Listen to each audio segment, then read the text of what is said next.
me pareció importante que recordemos un poco de la anatomía normal del aparato respiratorio.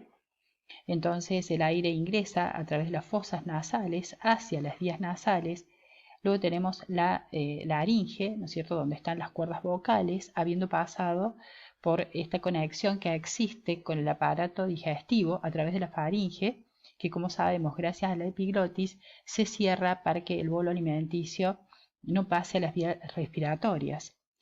Después de la laringe continúa la tráquea, que se bifurca en los dos bronquios, fuentes principales, el derecho hacia el ilio pulmonar y el pulmón derecho, que tiene 3 lóbulos y 2 cisuras, y el izquierdo hacia el ilio pulmonar izquierdo, que tiene 2 lóbulos, uno superior y otro inferior, y una sola cisura.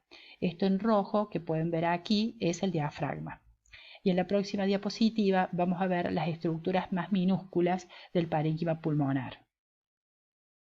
Esta foto o este dibujo es importante porque demuestra fehacientemente la relación que existe entre el aparato cardiocirculatorio y el aparato o sistema respiratorio.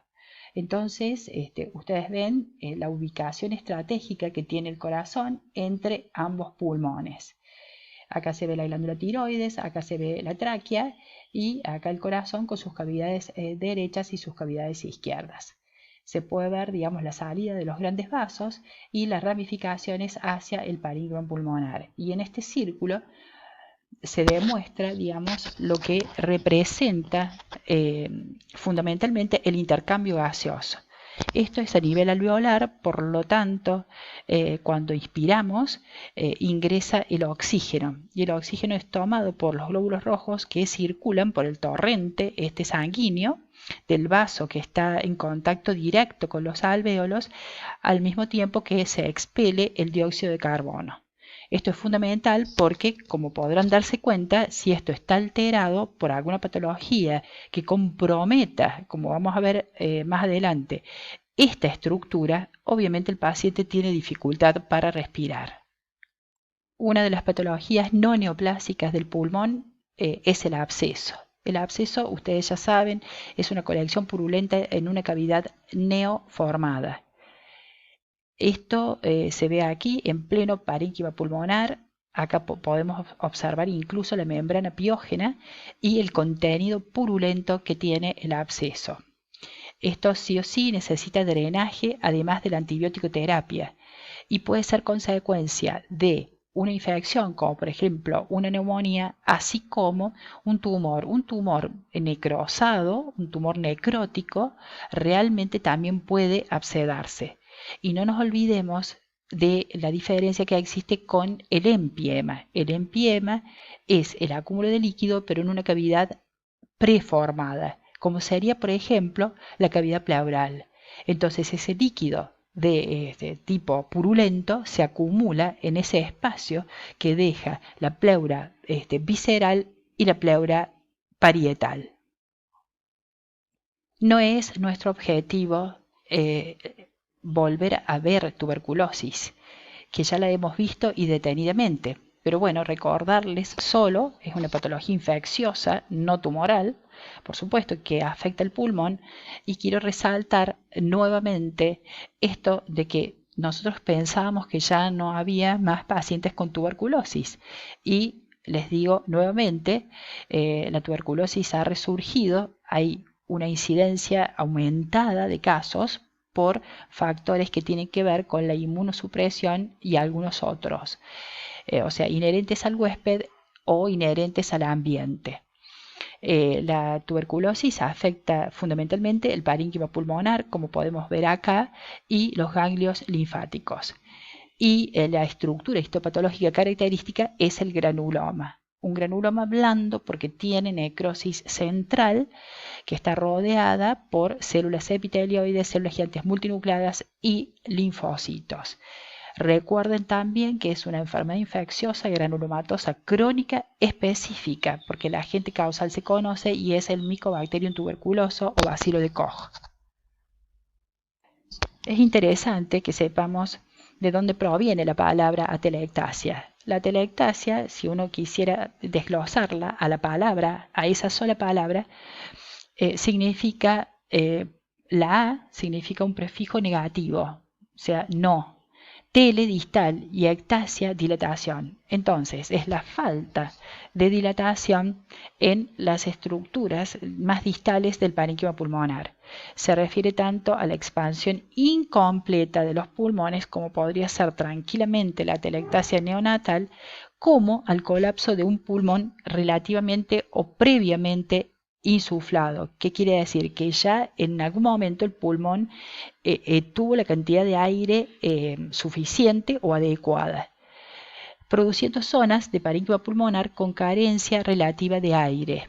Las causas de atelectasia pueden ser la compresión, retracciones, y como les digo, entonces se producen estas zonas del parénquima pulmonar que no tienen aire, por lo tanto el aspecto macroscópico del pulmón también cambia, como vamos a ver. Esto representa una pieza macroscópica, un bloque que tiene ambos pulmones y la tráquea. Fíjense el aspecto de este pulmón, relativamente conservado. Si lo tocáramos es de consistencia elástica o esponjosa, más bien esponjosa, y que no tiene nada que ver con este pulmón, que es un pulmón colapsado totalmente. Color rojizo, se nota como que no hay aire en su interior y francamente disminuido de tamaño. Antes de comenzar a hablar de las patologías crónicas del pulmón, me pareció importante hablarles del síndrome de dificultad respiratoria aguda, como que no pueden dejar de saberlo. Y es un síndrome, como el nombre lo indica, es decir, un conjunto de síntomas y de signos caracterizados por la dificultad progresiva para respirar. La causa, o sea, la etiología, es el daño alveolar difuso, en el contexto de que de una sepsis, o sea, una septicemia, que es una infección generalizada, un traumatismo importante o una infección pulmonar difusa. En este sentido, podemos decir que hay daño de células epiteliales, de las células epiteliales tanto endoteliales como las células epiteliales alveolares. El cuadro histopatológico de la dificultad respiratoria aguda está caracterizado fundamentalmente por membranas hialinas, y esto quiero que lo recuerden muy bien. Esas membranas se ubican en las paredes alveolares, en la parte interna, la que da hacia la luz.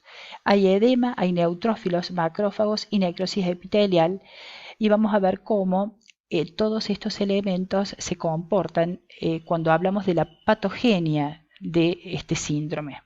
Este esquema de Robbins nos muestra de manera muy didáctica una parte del alvéolo que está conservada. Entonces tenemos el epitelio bronquial, las células epiteliales, neumocitos 1 y tipo 2, que asientan sobre una membrana basal. También se puede observar un macrófago en la luz alveolar. Y cómo es la lesión pulmonar aguda en este síndrome.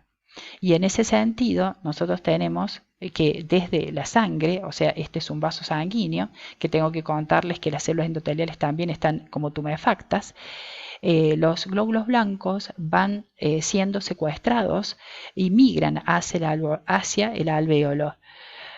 Son estimulados y sintetizan mediadores químicos como proteasas que pueden destruir parcialmente el tejido que ya puede estar dañado por una infección, como veíamos antes.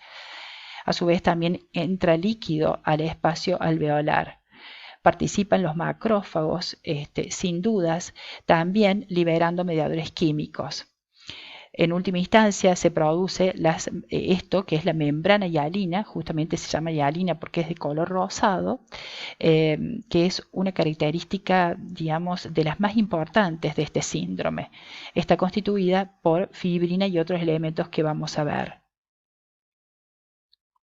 Quiero que tengan la imagen del parénquima pulmonar con las membranas hialinas que están señaladas en este caso por las flechas negras. Son precisamente eso, acúmulos de fibrina. Imagínense que por supuesto le va a provocar dificultad respiratoria al paciente tener esto en los alvéolos. ¿Cuáles son los componentes de la membrana hialina en el síndrome de dificultad respiratoria aguda? Es líquido de edema rico en fibrina. Este componente fundamental es proteico y se tiñe con la eosina, por eso se ve rosado. Está mezclado con restos citoplasmáticos y lípidos que vienen de las células epiteliales que están necróticas, como veíamos en el esquema anterior. A continuación, y ya para ir finalizando, vemos este esquema que nos muestra una trombosis, generalmente a nivel de las venas profundas de miembros inferiores.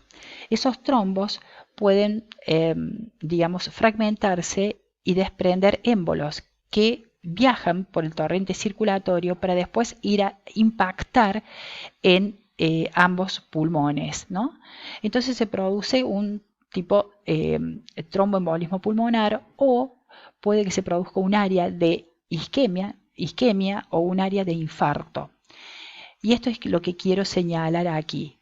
El infarto en el pulmón es un infarto rojo o hemorrágico. Primero, por las características inherentes al parénquima pulmonar. Es un parénquima esponjoso, no sólido macizo.